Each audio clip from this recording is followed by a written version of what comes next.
Hey everybody, Mike with the 1974 GMC Motorhome. Just going to show you here, the dash is pretty much ready to go back in. So some work to do before it does, but the dash itself is pretty well ready to go back in. You can see the duct that we made is attached to the hose. It's already been in and hooked up.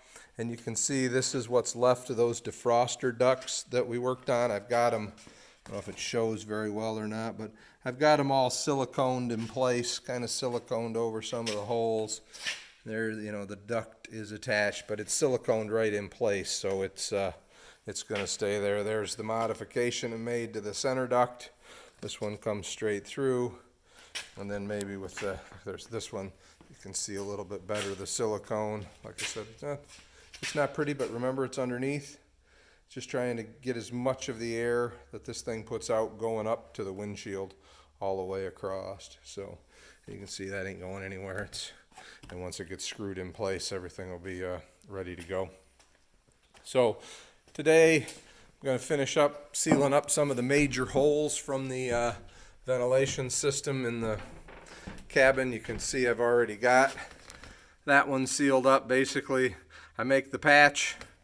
I drill a couple of holes so that I can get it riveted in place, and then I run some silicone bead around and put in enough rivets to hold it. The bottom with the bend didn't need as many rivets as the top did, and that's probably overkill, but it's just a few rivets. And then here you can see the plate I made to cover up the big hole. So this is the duct that goes to the passenger side, and you can see there's rubber in here, and that'll be the seal that the duct just gets pushed through it. These are the two defroster ducts, and I've saved this one to do on video, I guess, so you guys can see it. And then I do have these two plates here that are ready to go to cover up these holes over here. And again, same thing, but lay down some silicone, drill some holes, pop riveted in place. So pretty simple. And then I am going to cover this all with insulation. We'll be doing that some other time. But just so you can see, there's the piece of rubber, and that's actually just a piece of inner tube. It's got the holes in it. There's my metal piece. Just lays over that. We'll set it up there and drill some holes, and then put some silicone in place so that we can rivet it down. See how that goes. Pause you for just a second here. Okay, hopefully you can see all right from there. I'll probably be somewhat in the way, but we'll get this kind of taken care of.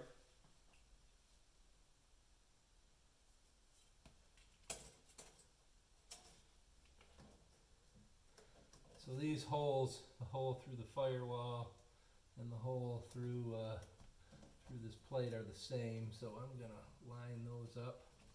First, drill these holes. My arm,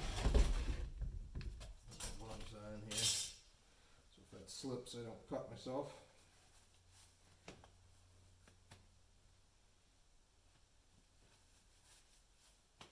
Do like these gloves, they're halfway decent for dexterity as well as protecting my hands.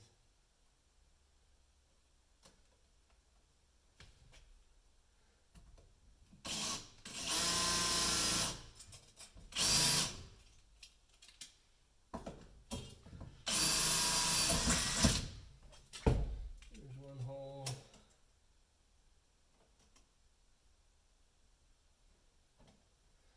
Drop this down.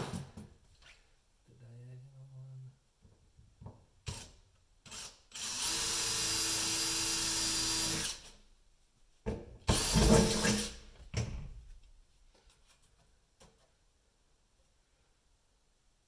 So there's those two holes. A couple of rivets.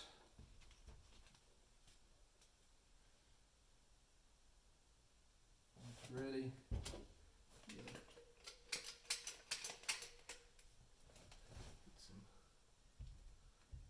silicone on here. Not a ton, just enough to hopefully kind of glue that rubber in place.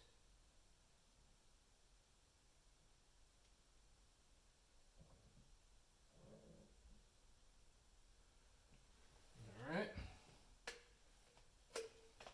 And my goal will be not to get that silicone all over my gloves.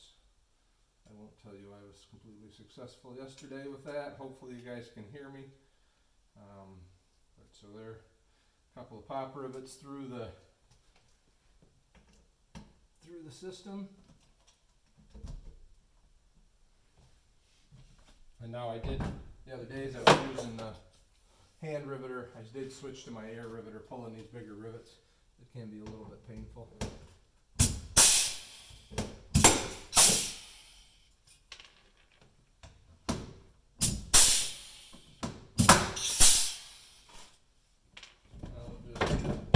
Drill our other two holes.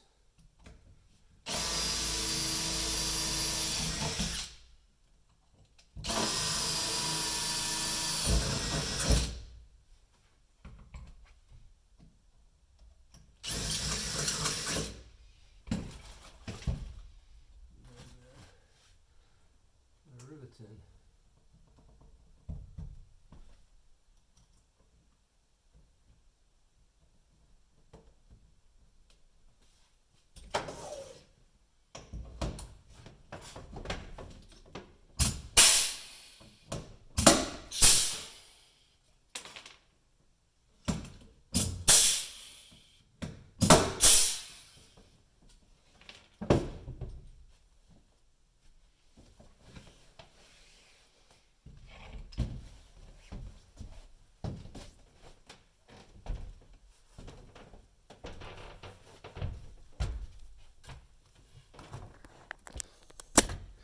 So there we go.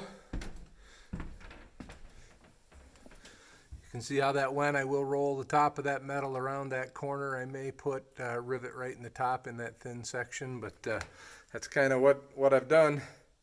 So everybody have a good day, and maybe the next time out I'm going to be doing some wiring for the I got to finish the wiring for the heater, AC unit, and a couple other things, the transmission cooler, and a couple auxiliary wires at them. There's two switches on the knee bolster below the steering column that aren't hooked to anything. I'm going to just run them out underneath the hood there in case I want something, I don't know, for like fog lights or something like that. So, all right, everybody, take care. Have a great day.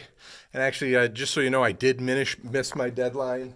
I told everybody I was working really hard to be ready to go the weekend before Memorial Day, and obviously I am a long way away. So I've got my next camping trip to be ready for is in June, end of June. So it's still not a lot of time, but hopefully we'll be kicking it real soon. Have a good one.